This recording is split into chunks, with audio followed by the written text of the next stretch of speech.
The fishing news is brought to you by Navionics, Okuma, Yozuri, Evinrude, Llama Glass, and the Star Island Yacht Club in Montauk, New York. The March issue of the Fisherman magazine is out now on newsstands and online.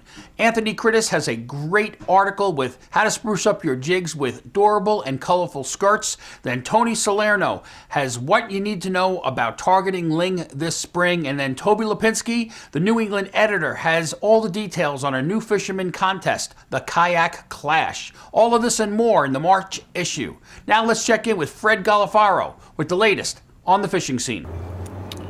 Hey folks, it's been a struggle trying to get out of the wind to shoot this video today, and that's been the story throughout the winter, and it's been wreaking havoc with any of the boats trying to get out to the cod grounds, and that continues to be the story. So we really have no reports as far as cod fishing goes.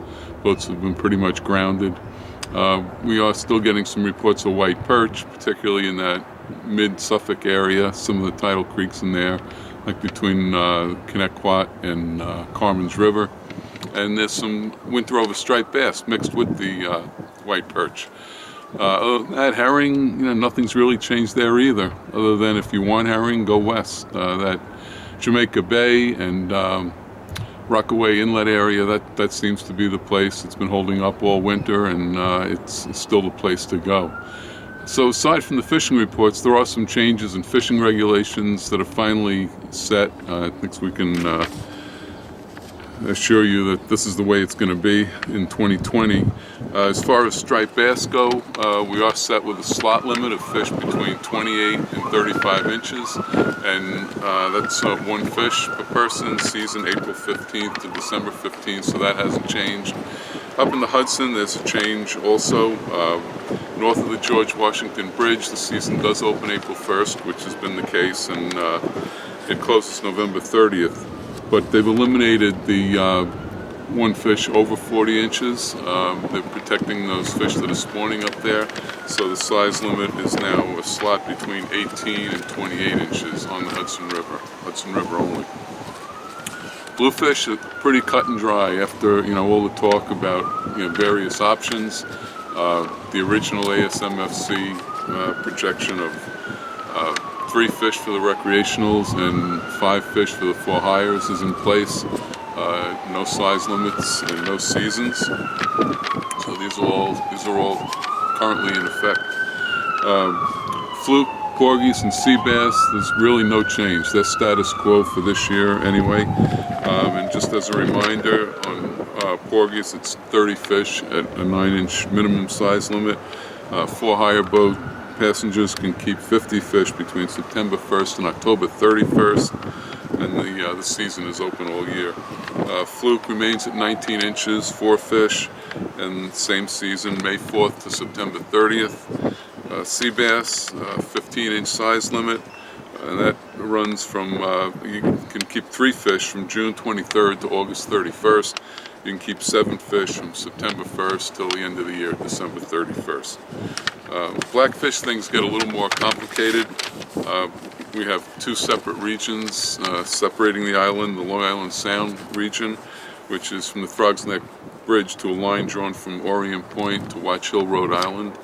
And up there, in both areas, there is an April 1 to April 30th season with a 2-fish bag limit. Things get a little more complicated as we move into the October season. Up in the Sound, it's October 11th to December 9th, and they can keep 3 fish up there. In the Bight, New York Bight is considered all the waters outside of that Long Island Sound area, and that includes Montauk. The season is October 15th to December 22nd, and there's a 4-fish bag limit in that area. And if you're interested, and I think we should have a good weakfish season based on the numbers of weakfish around last season. That's still at 1 fish at 16 inches. But again, you play catch and release fishing with those. The numbers last year were as good as they were back in the 70s. Smaller fish predominantly, but they should be a little bigger this year if they come back. So let's keep our fingers crossed for that. A quick reminder too, state park permits, your 4-wheel drive, your sport fishing permits. Don't forget, the deadline is now March 31st. If you don't get it then, you're going to have to wait until the day after Labor Day. So Don't wait till the last minute or you will be waiting online. This weekend, one of the best shows in the region. It's developed very quickly in just a few short years.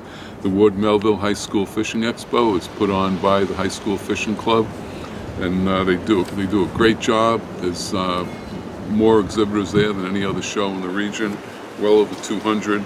There's a great raffle, a lot of super prizes there that are donated. The profits from the raffle benefit the High School Fishing Club, so you're given to a good cause as well. It's giving yourself a chance to win some really nice prizes.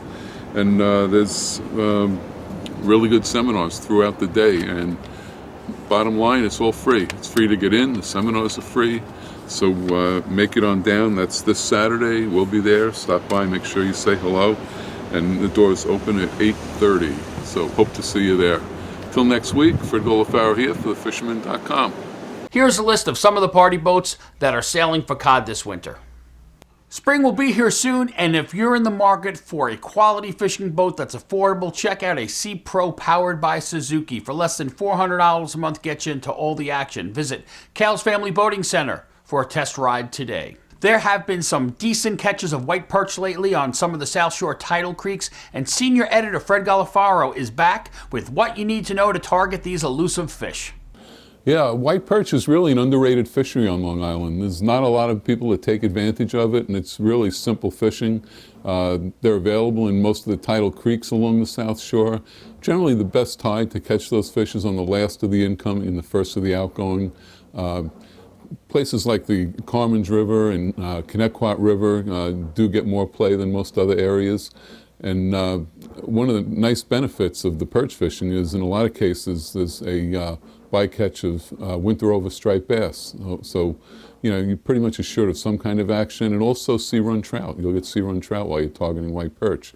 But the whole key to the successful perch fishing is light tackle. An ultralight rod like this, a maybe 2,000 size reel, 4-pound test is all you need. Some guys like to go with 2-pound test because you're going to be throwing very light lures.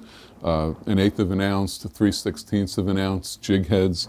You can go to marabou jigs like these. They can be very effective. Just a plain jig head with a small curly tail grub works very well, and bright colors too, like chartreuse is a very popular color. You can also tip these small lead head jigs with worm, with either nightcrawler. Back in the day we used to use bloodworms, but they're far too expensive now, and nightcrawlers will work just fine. Even some of the artificial worms made by Berkeley and Fish Bites, they also work well. So again, very simple, small selection of lures. You can also fish. You can fish a bobber with a little split shot to keep a worm down near the bottom, depending on the depth of the tidal creek you're fishing. You know, you want to get it down pretty close to the bottom, so a fairly long lead normally works better for the perch to get the bait down. You can throw small spinners, tiny spinners tipped with worm. We've caught them well using that kind of a rig also. But a lot of fun. They're a close relative to the striped bass. They eat very well. But again, be selective. There's a limited number of perch in these creeks every winter, and they can be fished out. So you know, practice catch and release with what you're not going to take home and eat that particular night, and help preserve the stock for the rest of the winter. And it's not just the winter. Some of the better fishing can occur going forward into March. Even we've done very well sometimes in April targeting tidal run trout. And we end up catching a lot of perch in early April. So there's still plenty of time to get into that. And again, if you don't have the right tackle, go out. It's a small investment. You can use the same rod for any freshwater fishing you do, any trout and panfish, so use the exact same thing. You can use mono or braid. Again, that's up to you. But when any kind of jig fishing, braid is generally an advantage. So you can go with very light 4-pound test braid, works fine. The Fisherman is now on Amazon Fire TV, Roku, Apple TV, and Android TV. So now you can watch this broadcast and our other video content on the big screen. Just search for the Fisherman TV on any of those devices. Here are some upcoming fishing events.